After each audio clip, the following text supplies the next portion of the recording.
شیعہ بھی صحابہ سے نفرت نہیں کرتی، یہ بھی بہت بڑا جھوٹ ہے، یہ بہت بڑا بہتان ہے کہ شیعہ صحابہ سے نفرت کرتے ہیں۔ کہ آپ پھر چاہتے ہیں کہ لوگ اب گھروں سے نکال کر دوسروں کو مارنا شروع کر دیں، موب لنچنگ ہو یہاں پر؟ یعنی یہ حساس نہیں تھا یہ معاملہ، آپ نے اسے حساس بنایا ہے، آپ نے لوگوں کو اجازت دے دی کہ جناب یہ اتنا بڑا مسئلہ ہے کہ اب دوسروں کو آپ مارا جا سکتا ہے، عمر قید۔ کل کو آپ یہ بل بھی پاس کر دیں گے کہ مولانا فضل الرحمان صاحب کے اوپر تنقید کرنا کفر ہے۔ بسم اللہ والصلاۃ والسلام علی رسول اللہ وآلہ ومن والہ۔ السلام علیکم ورحمۃ اللہ وبرکاتہ۔ امید کرتا ہوں آپ لوگ خیریت سے ہوں گے، اللہ عز و جل آپ سب کو اپنے حفظ و امان میں رکھے۔ سینٹ آف پاکستان میں جب سے توہین صحابہ کا بل منظور ہوا ہے، پاکستان کے مختلف شہروں اور علاقوں کے اندر شیعہ نوجوانوں کے اوپر ایف آئی آر ہو رہی ہیں اور پرچے کاٹے جا رہے ہیں۔ اس بل کے پاس ہونے کے بعد میں نے یہ خدشہ ظاہر کیا تھا کہ اس کا بڑا نشانہ ہمارے ہاں شیعہ آبادی بنے گی، جو کہ بالکل حقیقت بن رہی ہے، اور سوشل میڈیا کے اوپر ویڈیوز موجود ہیں جس میں لوگوں نے تھانوں کا گھیراؤ کیا ہے اور یہ مطالبہ کر رہے ہیں کہ فلاں فلاں جگہ کے اوپر فلاں صحابی کی گستاخی ہوئی ہے، لہٰذا اس شخص کے اوپر ایف آئی آر کی جائے۔ ابھی تک یہ بل سینٹ آف پاکستان نے چونکہ منظور کیا ہے، لیکن صدر پاکستان نے اس کے اوپر سائن نہیں کیے ہیں۔ میری صدر پاکستان سے گزارش ہے کہ اس بل کی وجہ سے پاکستان کے اندر شیعہ سنی ہم آہنگی، harmony, interfaith harmony, intersect harmony کو نقصان پہنچے گا۔ یہاں چونکہ شیعہ سنی آبادی ایک ساتھ رہتے ہیں، باہم کاروبار کرتے ہیں، غم و خوشی میں شریک ہوتے ہیں، آپس کے معاہدات ہیں، اس کو بہت بڑا نقصان پہنچے گا۔ تو لہٰذا اس بل کو منظور نہ کیا جائے، یہ میری اپیل ہے صدر پاکستان سے، کیونکہ اس کا نشانہ عام طور پر بے قصور لوگ بنیں گے، اور جس طرح یہ بل ایک معاہدے کی صورت میں مختلف پارٹیوں نے آپس میں کیا ہے، جو کہ مذہب کے نام پر آئے ہیں لیکن ان کا سیاست سے تعلق ہے، وہ الیکشن کے لیے انہوں نے یہ معاہدہ کیا اور اس کو منظور کیا گیا۔ تو لہٰذا ایسا بل کہ جو فرقہ وارانہ بنیادوں کے اوپر ہو اور جس سے پاکستان کے اندر یہاں کی معیشت اور امن و امان کو نقصان پہنچتا ہو، اسے بالکل منظور نہیں ہونا چاہیے۔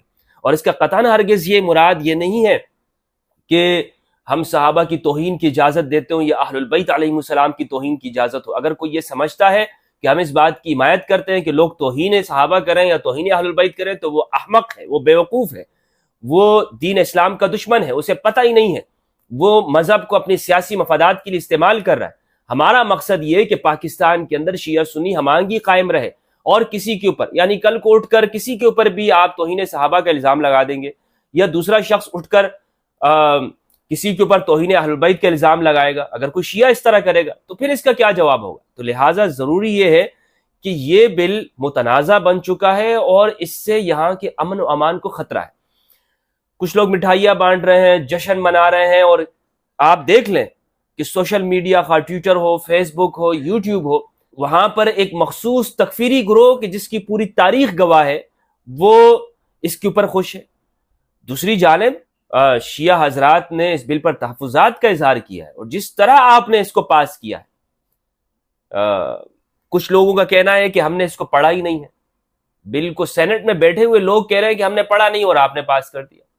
ہونا تو یہ چاہیے تھا کہ اسے علماء کے پاس بھیجا جاتا۔ پھر جناب صدر پاکستان صاحب، آپ یہ دیکھیں کہ یہاں مختلف فرقے ہیں اور ہر فرقے کے دوسرے سے اختلافات موجود ہیں۔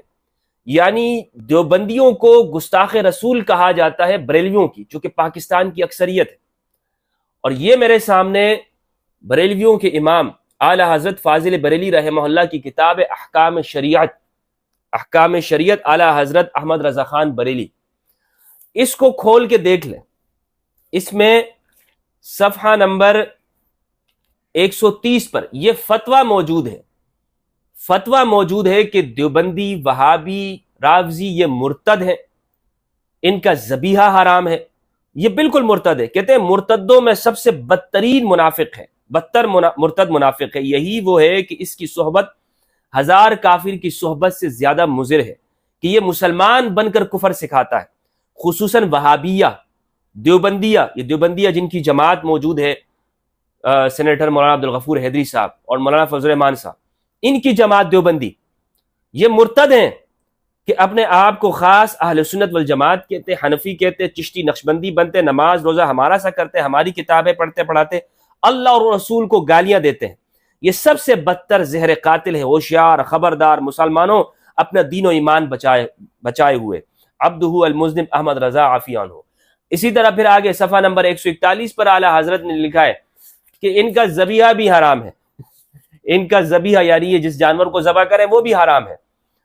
تو یہ اعلیٰ حضرت کا فتویٰ بریلویوں کے امام کا دیوبندیوں کے بارے میں موجود ہے۔ اسی طرح دیوبندیوں کے نے جو جواب میں کتاب لکھی المحند علی المفند عقائد علماء اہل السنت، اس میں انہوں نے اپنے عقائد لکھے ہیں اور یہ لکھا ہے کہ بریلویوں کے گمراہی کو واضح کیا ہے۔ تو یہ سب ایک دوسرے کے اوپر گمراہ ہونے کا کہتے ہیں۔ پھر شیعہ کے حوالے سے احسن الفتاوی کے اندر مفتی رشید احمد لدھیانوی صاحب نے شیعوں کے بارے میں لکھا ہے، جلد نمبر 193 پہ لکھا ہے کہ ایمان کی ذرا سی بھی رمق بھی ہو کسی مردود سے ایسی بکواس سن کر اسے جہنم رسید کیے بغیر نہیں رہ سکتا۔ یعنی شیعہ جو بکواسات کرتے ہیں اگر اسے کوئی سنی سن لے گا تو وہ اس میں اگر ایمان ہوگا تو وہ شیعہ کو جہنم رسید کرے گا، وہ اس کے بغیر نہیں رہے گا۔ تو یہ فرقہ وارانہ طور پر فتوے یہاں پر موجود ہیں، لہٰذا ایسے تمام فتوے جو ہمارے ہاں امن کو نقصان پہنچاتے ہو، ہم نے کتنی قربانیاں دی ہیں یہاں کے لیے، کب تک ہم لاشیں اٹھاتے رہیں گے؟ شیعہ سنی کے نام پر لوگ قتل ہوتے رہے۔ اب یہاں پر تو ہمیں پڑوسی ممالک سے بھی، جہاں پر طالبان کی حکومت ہے، وہاں سے دھمکیاں ملنے لگی ہیں اور وہاں پر ایک خاص مائنڈ سیٹ دیوبندی فکر کی حکومت قائم ہے۔ تو غور کیجئے کہ اس وقت ہم پاکستان کس جگہ پر پہنچ گئے ہیں۔ پھر یہاں پر جو لوگ خوشی منا رہے ہیں اس بل کے اوپر، ان کے عقیدوں میں تو یہ ہے کہ نبی صلی اللہ علیہ وآلہ وسلم کی ولادت کا جشن منانا بھی بدعت ہے، لیکن پتہ نہیں یہ اس بل پر خوشی کس طرح سے منا رہے ہیں، حالانکہ ان کے ہاں خوشی منانا بدعت ہے۔ پھر ہمارے ہاں کچھ بریلوی حضرات وہ بھی اس بل کی حمایت کر رہے ہیں۔ میں اپنے بریلوی حضرات سے یہ بات کہوں گا کہ آپ لوگوں میں سیاسی شعور نہیں ہے، آپ کو پتہ نہیں ہے کہ آپ لوگوں کے ساتھ کیا ہو رہا ہے، کس طرح سے آپ لوگ سائڈ پہ لگ رہے ہیں، اور ایک مخصوص فکر وہابی فکر کو یہاں پر غالب کیا جا رہا ہے۔ بریلوی ہمارے ہاں چونکہ ان کا سیاست سے تو اتنا تعلق رہا نہیں ہے تو یہ ہمیشہ اعلی کار بن جاتے ہیں۔ جماعت اسلامی والوں نے چونکہ یہ بل پیش کیا اس لیے میں ضروری سمجھتا ہوں کہ مولانا مودودی کی حقیقت کھول دوں۔ مولانا مودودی نے جو کچھ کیا ہے، اور مولانا مودودی کے بارے میں دیوبندی بریلویوں کے جو فتوے موجود ہیں اور جتنی کتابیں مولانا مودودی کے خلاف لکھی گئی ہیں اور جس نام سے لکھی ہیں دیوبندیوں نے، کیا یہ سب بھول گئے؟ مولانا مودودی بڑا گستاخ صحابہ اور گستاخ رسول ہے دیوبندیوں کے۔ دارالعلوم دیوبند کا فتویٰ میں مودودی کے بارے میں آپ کو بتاتا ہوں۔ دارالعلوم دیوبند نے فتویٰ جاری کیا ہے، انٹرنیٹ کے اوپر موجود ہے، آپ بھی اس کو دیکھ سکتے ہیں، سب کے ایکسس میں ہے، یہ کسی سے ڈھکا چھپا نہیں ہے۔ دارالعلوم دیوبند کا سوال نمبر 147700 ہے، انٹرنیٹ کے اوپر موجود ہے۔ آپ لکھیں گے مودودی صاحب کے بارے میں کیسا عقیدہ رکھتے ہیں۔ سوال کیا ہے ابو العلا مودودی کے عقیدہ اور اس کے ترجمہ قرآن کے بارے میں کیا خیال ہے؟ مودودی صاحب صحابہ کے بارے میں کیسا عقیدہ رکھتے ہیں؟ برائے کرم جواب جلد عنایت کیجیے۔ جواب دیتے ہیں دارالعلوم دیوبند سے۔ نمبر 1، مودودی صاحب کے عقائد و نظریات جادہ مستقیم سے ہٹے ہوئے ہیں، اہل سنت والجماعت سے منحرف ہے۔ حضرات صحابہ کرام رضوان اللہ علیہم کی تنقیص اور ان اکابر دین پر بیجا الزامات لگا کر مودودی صاحب مجروح کرتے ہیں۔ غلط حوالے دے کر بھی عیب جوئی کے نظائر ان کی کتب میں بکثرت ہے۔ ترجمہ قرآن تفہیم القرآن میں صراط مستقیم سے ہٹ کر بہت ٹھوکریں کھائی ہیں۔ مثلا ایک جگہ لکھا ہے احد کی شکست کا سب سے بڑا سبب یہ تھا کہ مسلمان صحابہ کرام عین کامیابی کے موقع پر مال کی طمع سے مغلوب ہو گئے اور اپنے کام کو تکمیل تک پہنچانے کے بجائے غنیمت کو لوٹنے میں لگ گئے۔ تفہیم القرآن جلد 1 صفحہ 287۔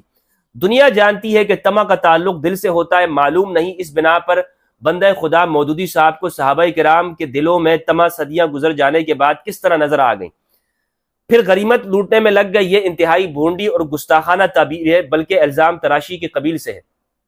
مودودی گستاخ صحابہ ہے جناب، تو اس کا مطلب یہ ہوا کہ جب آپ کے آپس میں اختلاف موجود ہے اور اس بنیاد کے اوپر ہے کہ ایک دوسرے کو گستاخ کہتے ہیں، گستاخ صحابہ، گستاخ رسول، بلکہ مولانا مودودی کے اوپر جو کتابیں لکھی ہیں مفتی رشید احمد لدھیانوی کہ جو استاد ہیں مفتی طارق مسعود کے، انہوں نے ایک کتاب لکھی ہے احسن الفتاوی، اسی کے اندر انہوں نے مودودی کے عقائد کے بارے میں لکھا ہے اور پورا ایک رسالہ لکھا ہے اس کتاب کے اندر، مودودی اور تخریب اسلام، یعنی اسلام کو خراب کرنے والا ہی ہے۔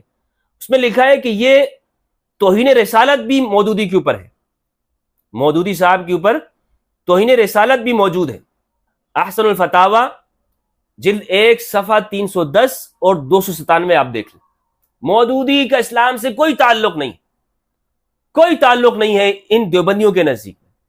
تو اس کا مطلب یہ ہوا کہ آپ لوگ یہاں پر صرف اور صرف اس لیے بیٹھے ہیں کہ کچھ سیاسی مفادات حاصل کر سکیں، اور یہاں کا امن چاہے خراب ہوتا ہے جو بھی، آپ کا اس سے کوئی تعلق نہیں.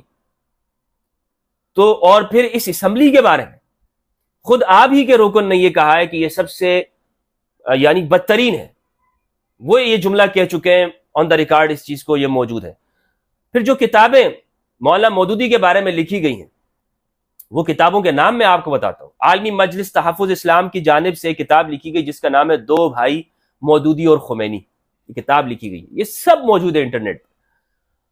باقی جو نام ہے، حق پرست علماء کی مودودیت سے ناراضگی کے اسباب، مصنف مولانا احمد علی لاہوری. عادلانہ دفاع، سید نور الحسن بخاری.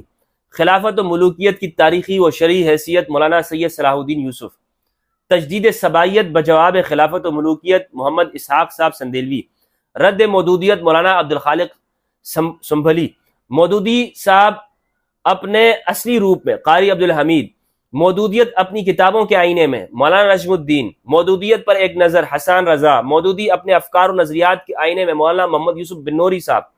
مودودی اور تقریب اسلام، مفتی رشید احمد لدھیانوی جو کراچی کے تھے. ناظم آباد نمبر 4 میں مجاہد کالونی میں ان کا مدرسہ تھا چھوٹا سا، جس سے آگے بڑھ کر انہیں ایک بڑی زمین احسن آباد کے اندر جامعۃ الرشید کے نام سے قائم ہوئی، اور جس کے اندر جہاد کے انہوں نے باقاعدہ حمایت کی. فتنہ مودودیت، شیخ زکریا کاندلوی. یہ کتابیں ہیں جناب.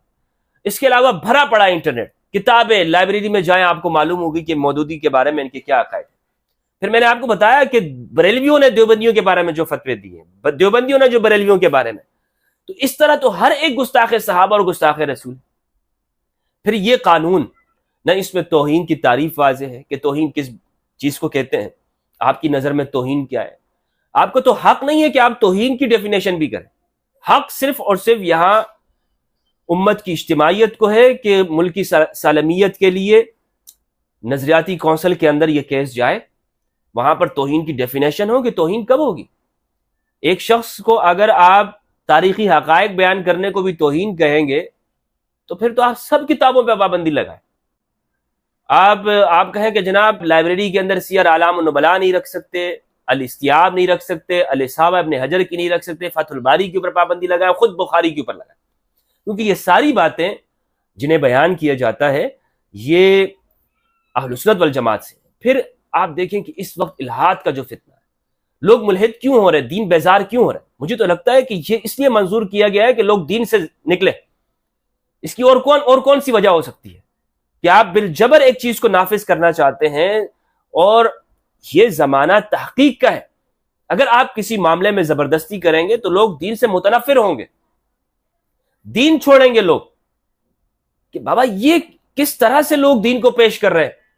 ملائیت کے چہرے کو دیکھ کر اس وقت لوگ دین بیزار ہوتے جا رہے ہیں. ایکس مسلم بننے کا جو سب سے بڑی وجہ ہے مسلمانوں کی، وہ یہ ملائیت ہے جس میں تشدد ہے، انتہا پسندی ہے، انسانی حقوق نہیں ہے.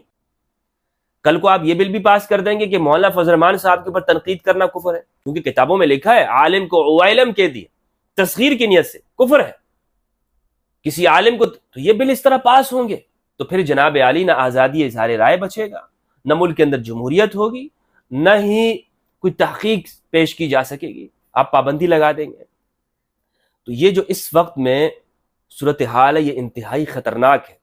شیعہ نوجوانوں کو پر ایف آئی آر ہو رہی ہے، اور جس طرح سے لوگ نکل رہے ہیں اور مظاہرے ہو رہے ہیں، اور ایک خاص طبقہ اس پر خوشی کا اظہار کر رہا ہے. ان کے کیا آپ بھول گئے ہیں کہ ایک ٹولہ تھا پاکستان میں کہ جو چن چن کر شیعہ لوگوں کو مارتا تھا. ہمیں تو یاد ہے، اخباروں کی زینت بنے ہوئے، اور وہ ایک جنگی گروپ تھا. ریاض بصرہ، یہ بڑے بڑے نام ہیں جو مارتے تھے لوگوں کو. کہ آپ پھر چاہتے ہیں کہ لوگ اب گھروں سے نکال کر دوسروں کو مارنا شروع کر دیں، موب لنچنگ ہو یہاں پر. یعنی یہ حساس نہیں تھا یہ معاملہ، آپ نے اسے حساس بنایا ہے. آپ نے لوگوں کو اجازت دے دی کہ جناب یہ اتنا بڑا مسئلہ ہے کہ اب دوسروں کو آپ مارا جا سکتا ہے، عمر قید اگر عدالت نہیں کرے گی. جس طرح کہ توہین رسالت کا قانون موجود ہے، تو لوگ کیا صفائی پیش کرتے ہیں، جناب عدالت سے کیس سزا نہیں ہو رہی تھی اس لیے ہم نے یہ کام کر دی. اگر اس پر عمل نہیں ہوگا اور یہاں پر قوانین پر اکثر عمل نہیں ہوتا تو پھر اس کا نتیجہ یہی نکلے گا کہ لوگ کسی کو بھی مار دیں گے، اس کے اوپر حملہ کریں گے اور اس کو قتل کر دیں گے. تو یہ اس کے اوپر اعتراضات ہیں. یہ صرف اس بنیاد پر نہیں ہے کہ جناب ہمیں کوئی صحابہ سے کوئی الیاذ باللہ کوئی چڑ ہے یا کسی اور کو یا شیعہ بھی صحابہ سے نفرت نہیں کرتی. یہ بھی بہت بڑا جھوٹ ہے، یہ بہت بڑا بہتان ہے کہ شیعہ صحابہ سے نفرت کرتے ہیں. یہ جس نے بھی بولا ہے جھوٹ بولا ہے، من گڑت بات ہے کہ شیعہ جو ہے وہ صحابہ سے چڑھتے ہیں. شیعہ صحابہ سے نہیں چڑھتے. ہاں ان لوگوں سے چڑھتے ہیں جنہوں نے اہل البیت علیہ السلام پر ظلم کیا، وہ کسی شکل کے اندر، خواہ ان کو آپ کتنا ہی بڑا مانیں، لیکن شیعہ اس کو ماننے کو تیار نہیں ہے. تو کیا آپ زبردستی احترام کروائیں گے؟ آپ زبردستی کہیں گے کہ جناب آپ ان کا بھی احترام کریں؟ عمر بن سعد کو رضی اللہ عنہ کہنے کی آوازیں شروع ہو گئی ہیں. ہم ایسے شخص کو صحابی نہیں مان سکتے کہ جس نے امام حسین کو شہید کیا، جو امام حسین علیہ السلام کے خون سے جس کے ہاتھ رنگے ہوں. یزید کو رضی اللہ عنہ کہنے کے اوپر یہاں پہ فتوے موجود ہیں. تو کیا ہم یزید کو بھی رضی اللہ عنہ کہتے ہیں؟ عمر بن سعد اللعین کو بھی ہم رضی اللہ عنہ کہتے ہیں؟ نہیں جناب، وہ صحابی کا بیٹا، اس لیے آپ اپنی زبانیں خاموش رکھیں. یہ مطالبے آپ ہم سے نہیں کر سکتے. ہم کل بھی کہتے تھے کہ جس نے اہل البیت کو دکھ دیا یزید لعین ہے، مردود ہے، لعین ہے. اور عمر بن سعد خواب اس کو کچھ بھی کہیں، لیکن چونکہ اس کے ہاتھ امام حسین علیہ السلام کے خون سے رنگین ہے، اس لیے ہم اس کو لعنتی کہتے ہیں. اس بنیاد پر اگر آپ کسی کو یہ کہیں گے کہ جناب اس نے توہین صحابہ کیے، کہتے رہے. تو یہ میری گزارش ہے ایک سنی اسکالر ہونے کی حیثیت سے. میرا تعلق اہل سنت والجماعت سے، میں کبھی بھی شیعہ فرد نہیں رہا ہوں اور نہ مجھے شیعہ کے رسم و رواج کا علم ہے. اہل سنت والجماعت کا ایک ذمہ دار فرد ہونے کی حیثیت سے میری یہ گزارش ہے کہ اس قانون کو منظور نہ کیا جائے. اس کا نشانہ یہاں کا امن بن رہا ہے، یہاں کا امن خراب ہوگا اور شیعہ سنی لڑائیاں ہوں گی. اس کا فائدہ ملک پاکستان کے لیے نہیں ہے. آپ کو سیاسی فائدہ ہو سکتا ہے، لیکن پاکستان کے اداروں کو، ملک پاکستان کی سالمیت کو خطرہ ہے اس سے. بہت بہت شکریہ. السلام علیکم ورحمۃ اللہ.